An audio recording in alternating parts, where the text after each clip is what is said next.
In the previous video, we looked at how a voltaic cell is set up and how electricity is created from the flow of electrons through a wire in the voltaic cell. In this video now, we're going to look at why a voltaic cell works spontaneously, and as we talk about the spontaneity of a voltaic cell, we're going to talk about cell potential.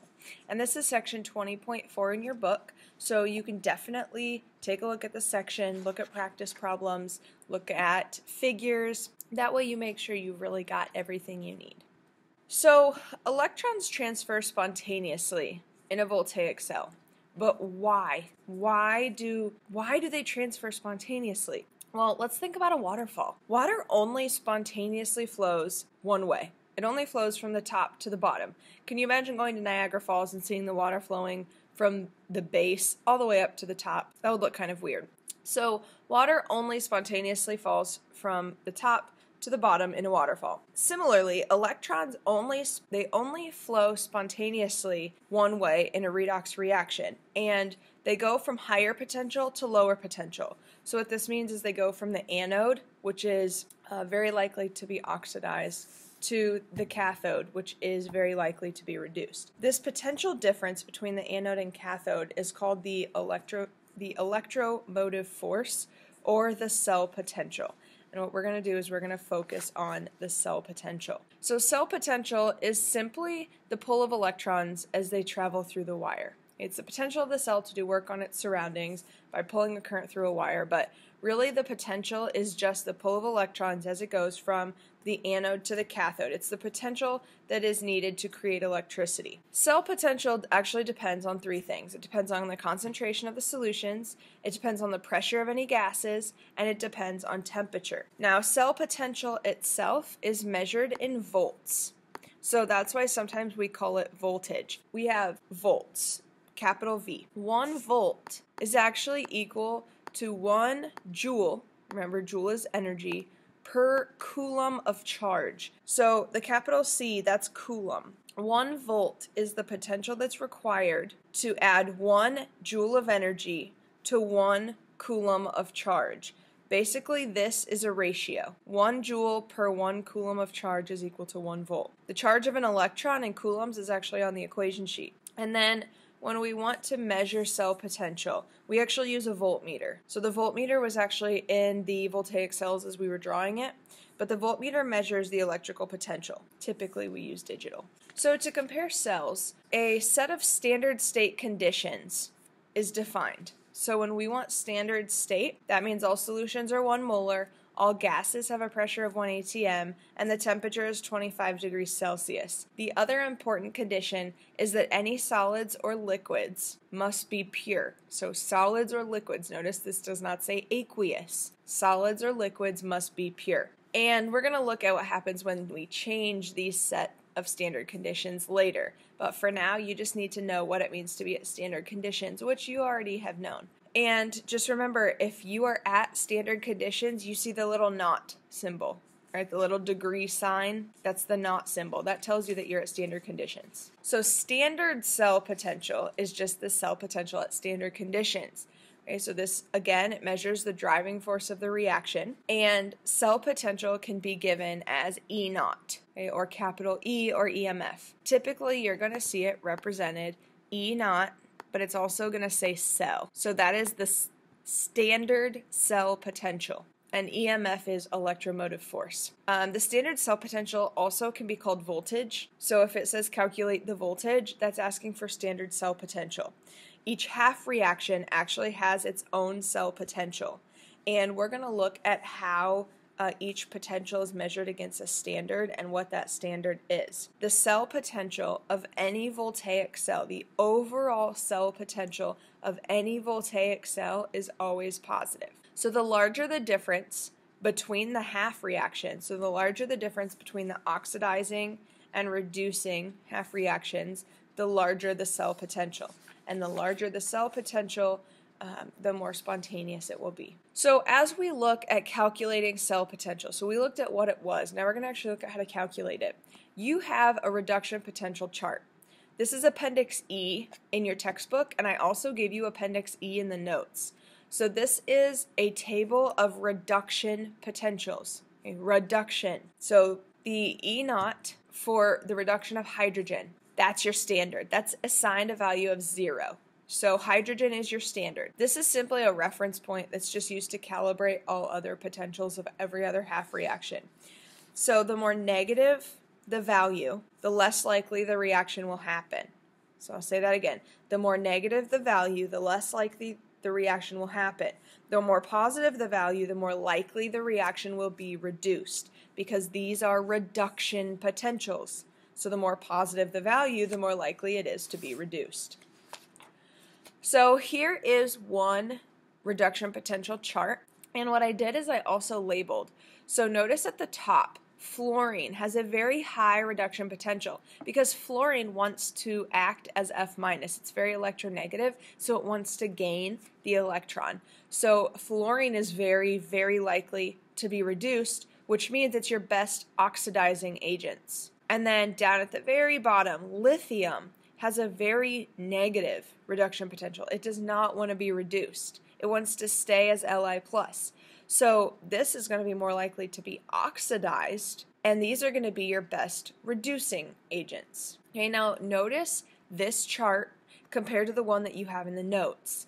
This one goes in order, and I'm going to give you another one that goes in order like what they used to give on the AP test. So they actually used to give this as a reference table on the AP test, but now what we expect is that they're going to either give you the data into a small table, or they're just going to give you the reduction potentials within the question. But for the homework, you need to be able to consult Appendix E. So if you actually look at Appendix E, that is in alphabetical order. So it might be easier for you to find an Appendix E because it's in alphabetical order, but this is useful when you want to look at what is more likely to be reduced or more likely to be oxidized. Okay, so again, table 20.1 in your book gives you some more standard reduction potentials. Notice these are in order. So see, hydrogen is the standard, but then you can go in order. So fluorine is much more likely to be reduced. Lithium is much more likely to be oxidized. Right, so again, these reduction potentials, they usually show reduction reactions only.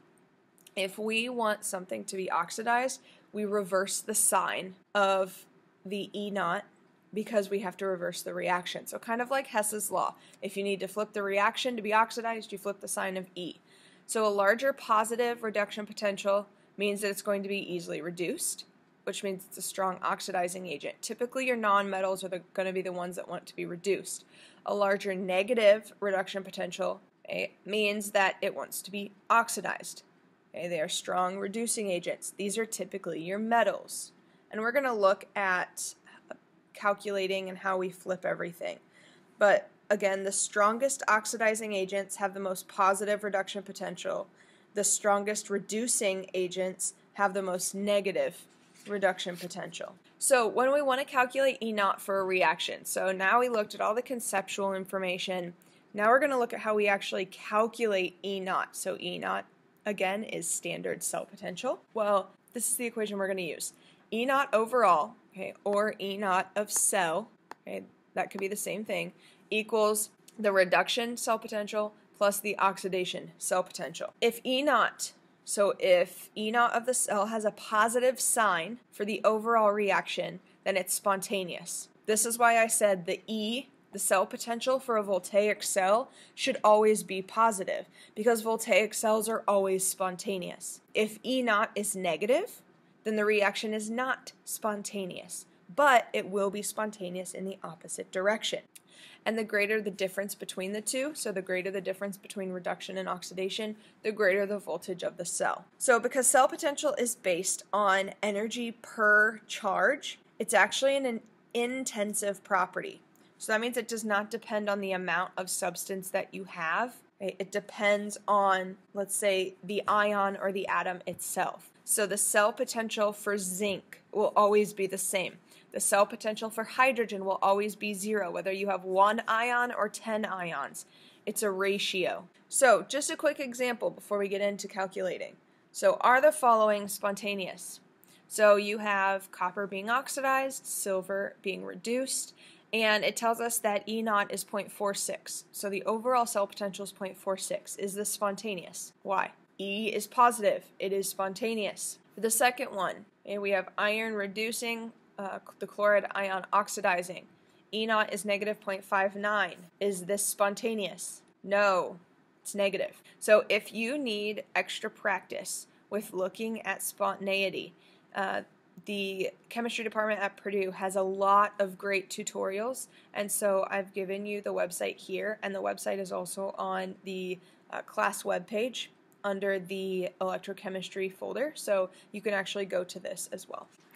So, calculating cell potential for an overall reaction. These are the steps that we need to take as we calculate cell potential. So the first thing we need to do is decide what is being oxidized and what is being reduced using the reduction potential chart.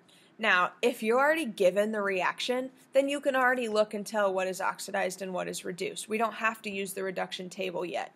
So let's say you're given the overall reaction, you can figure out what is oxidized and reduced from that. Then you're going to write both equations as is. What that means is you're going to write the equations just like what is on the reduction potential chart and write the E naught values. Then the one that needs to be oxidized, you're going to flip the equation and you're going to flip the sign of the voltage and then balance the two half reactions. So however it needs to be balanced, you might need to multiply electrons. You want to make sure your electrons cancel out. But do not multiply the voltage values because again, it's a ratio. So it's a ratio of joules per coulomb. If you increase the charge, you're also increasing the energy that you're putting in, so the ratio is going to stay the same. So do not multiply your E naught values. Okay? And then you're going to add the two half reactions and you're going to add the voltages. Remember, when you're looking at writing out the equations, when you're looking for the one that's going to be reduced, the one with the more positive reduction potential is going to be the one that's going to be reduced. The one with the more negative is going to be oxidized. So let's look at an example. What is E naught for the following reaction? So they already gave us this reaction. So what we need to do is we need to just split it up into half reactions, and we need to find the E naught values. So first, the reduction. Cl2 going to 2Cl minus. Make sure you add your electrons. If you find this on the reduction potential chart, okay, again, use Appendix E, find Cl. You find Cl2 about halfway down, and it's this exact equation. And it says that E is 1.359 volts. Okay, this is E naught of reduction. Then oxidation is Fe2 plus going to Fe3 plus. So now find Fe2 plus going to Fe3 plus. Notice on the reduction potential chart, it's backwards, which means we just need to flip the sign of 0.771, and we're going to make it negative. Now, notice, in order to get this balanced, we actually would need to multiply all of the iron, so all the oxidation, by 2. But notice we do not multiply E naught by 2. We leave E naught the same. All we do, the only thing you're ever doing with cell potential is flipping the sign. That's all you're going to do. And then you're going to add them up, and we get E naught equals 0.588 volts. Is this spontaneous? Yes, because it's positive.